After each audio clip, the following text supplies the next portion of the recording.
তো নমস্কার বন্ধুরা। বাংলায় যুব শক্তি পোর্টাল কিন্তু চালু হয়ে গেল। যে সমস্ত ব্যক্তিরা যুবসাথী প্রকল্পে টাকা পেতেন তাদের জন্য কিন্তু অত্যন্ত সুখবর। অর্থাৎ এখানে দেখতে পাচ্ছেন যে বাংলায় যুব শক্তি যে পোর্টালটা চালু হয়েছে সেটি কিন্তু যুবসাথী যে পোর্টালটা ছিল সেই পোর্টালে কিন্তু আপডেট করা হয়েছে। এখানে তারপর দেখবে এখানে কি কি আপডেট করা হয়েছে, কি কি রয়েছে, কিভাবে অ্যাপ্লিকেশন করা হবে, কবে থেকে আপনার টাকা মিলবে। তো দেখুন, বাংলায় যুবসাথী এটা কিন্তু রয়েছে, এটা তো আপডেট করা হয়েছে। এরপর আপনি যখন আপনারা স্লাইড করে যখন উপর দিকে তুলবেন তখন আপনি এখানে দেখুন মুখ্যমন্ত্রী ছবিটা কিন্তু এখানে দেওয়া রয়েছে, দেখতেই পাচ্ছেন। এরপর আপনার স্লাইড উঠবেন, এরপর দেখুন অ্যাপ্লিকেশন সাবমিশন যে অপশনটা রয়েছে যেটি রয়েছে, অর্থাৎ অ্যাপ্লিকেশন স্ট্যাটাসটা কিন্তু এখানে আপনারা জানতে পারবেন। আপনি যে অ্যাপ্লিকেশন করেছেন স্ট্যাটাসটা কি পর্যায়ে রয়েছে সেটি কিন্তু এখানে আপনারা জানতে পারবেন। পাবলিক নোটিশটা কিন্তু অপশন রয়েছে, দেখতে পাচ্ছেন এখানে। এরপর ডিপার্টমেন্ট রিপোর্ট কিন্তু অপশন কিন্তু এখানে রয়েছে। কিন্তু এখানে আপনারা যদি অ্যাপ্লিকেশন সাবমিশন অপশনের কাছে যদি আপনারা টাচ চিহ্ন দেন তাহলে কিন্তু আপনাদের কিন্তু সেই পুরাতন যে অপশনের কাছে ফিরিয়ে নিয়ে যাবে। অর্থাৎ আপনারা আগে যুবসাথী যে অ্যাপ্লিকেশন সাবমিশন অপশনে টাচ চিহ্ন দিলে কিন্তু যে একটা ডেট দেওয়া হয়েছিল যে ওই ডেটের মধ্যে কিন্তু অ্যাপ্লিকেশন করতে পারবেন, সেই ডেটটাই কিন্তু দেওয়া রয়েছে, দেখতে পাচ্ছেন। এটা কিন্তু কোনো পরিবর্তন করা হয়নি। রিটার্ন হোম অপশন কিন্তু রয়েছে। এরপর আপনাদের এখানে যদি আপনার অ্যাপ্লিকেশন স্ট্যাটাসটা দেখতে চান তো এখানে যদি আপনারা টাচ চিহ্ন দেন তো সরাসরি কিন্তু আপনাদের সেই অ্যাপ্লিকেশন স্ট্যাটাসের অপশনের কাছে আপনাদের নিয়ে যাবে। কিন্তু আপনাদের ওই গভীরে যখন যাবেন সেখানে কিন্তু বাংলায় যুবসাথী যেটা রয়েছে সেটি কিন্তু রয়েছে, সেটি কিন্তু এখনও কোনো আপডেট করা হয়নি। Download system guide, application online check status, এগুলো অপশনগুলো রয়েছে, কিন্তু আপনারা এখন বর্তমানে অ্যাপ্লিকেশন কিন্তু করতে পারবেন না। এটাও কিন্তু আপডেট করা হবে। যেটা বাংলায় যুবসাথী রয়েছে সেটি কিন্তু আর থাকবে না, সেটি কিন্তু যুবশক্তিতে কিন্তু পরিণত করা হবে, আপডেট করে দেওয়া হবে।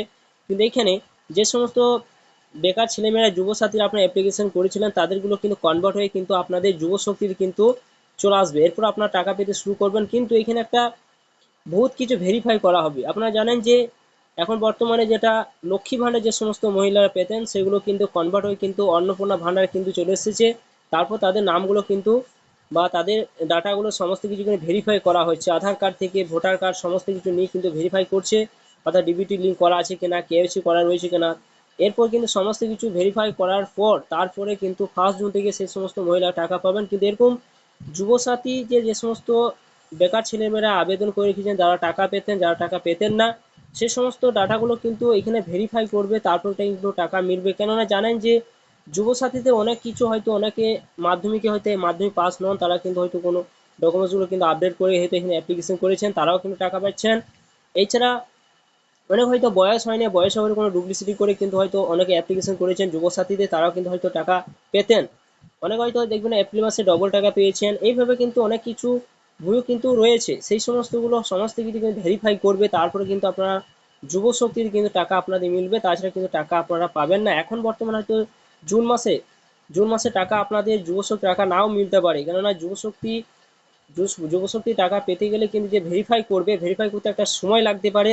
এরপর আপনার হয়তো জুলাই থেকে কিন্তু আপনার টাকা মিলতে পারে। আপনারা কিন্তু জুন থেকে টাকা আপনারা হয়তো দিবে না, তারপর হয়তো একটা সাংবাদিক সম্মেলন করে কিন্তু আপনাদের জানিয়ে দিতে পারে যে আপনারা কীভাবে অ্যাপ্লিকেশন করবেন, কীভাবে ভেরিফাই হবে। এরপর আপনারা কিন্তু সমস্ত কিছু জানতে পারবেন। এরপর আপনারা অপেক্ষায় থাকতে হবে। যে সমস্ত ব্যক্তিরা হয়তো যুবশক্তি অ্যাপ্লিকেশন করেছিলেন, যুবসাথীর অ্যাপ্লিকেশন করেছিলেন কিন্তু আপনারা টাকা পেতেনই না, তারাও কিন্তু আপনারা যুবশক্তিতে কিন্তু কনভার্ট হয়ে চলে আসবেন। এরপর আপনার কিন্তু টাকা অবশ্যই মিলবে। অবশ্যই কিন্তু আপনার অ্যাকাউন্ট ডিবিটি লিঙ্ক কিন্তু করা থাকতে হবে, তবে কিন্তু আপনার টাকা মিলবে। তো অবশ্যই আপনারা ওয়েট করে থাকুন, আপনারা শীঘ্রই কিন্তু এই আপডেট কিন্তু পেয়ে যাবেন। আপনারা যে সমস্ত আবেদন করতে পারেননি তারাও কিন্তু এখানে আবেদন করতে পারবেন। এছাড়া এখানে কী কী আর সিস্টেম আনতে পারে তাও বলা মুশকিল। কিন্তু ধরুন যারা এমপ্লয় ব্যাংকে নাম নথিভুক্ত করে রেখেছেন বা যারা করে রাখেন, অনেক হয়তো যুবসাথী অ্যাপ্লিকেশন করেছেন তাদের নাম কিন্তু হয়তো এমপ্লয় ব্যাংকে নাম কিন্তু নথিভুক্ত নেই, তারাও কিন্তু এখানে যুবসাথী টাকা পেতেন। যে হয়তো অন্য সিস্টেম আনতে পারে যে হয়তো এমপ্লয় ব্যাংকে নাম নথিভুক্ত থাকতে হবে, তারা কিন্তু যুবসাথী টাকা পাবেন, এই যুবশক্তি টাকা পাবেন, এরকম হয়তো হতে পারে। কিন্তু এখন কি আসতে পারে সেটি কিন্তু এই মুহূর্তে কিছু বলা যাচ্ছে না, কিভাবে হয়তো ভেরিফাই করবে, কিভাবে অ্যাপ্লিকেশন হবে। আপনারা হয়তো ওয়েট করুন, অবশ্যই আপনারা আপডেট পেয়ে যাবেন এবং চ্যানেলটা অবশ্যই আপনারা সাবস্ক্রাইব করে রাখবেন এরকম নতুন নতুন ভিডিও পেতে।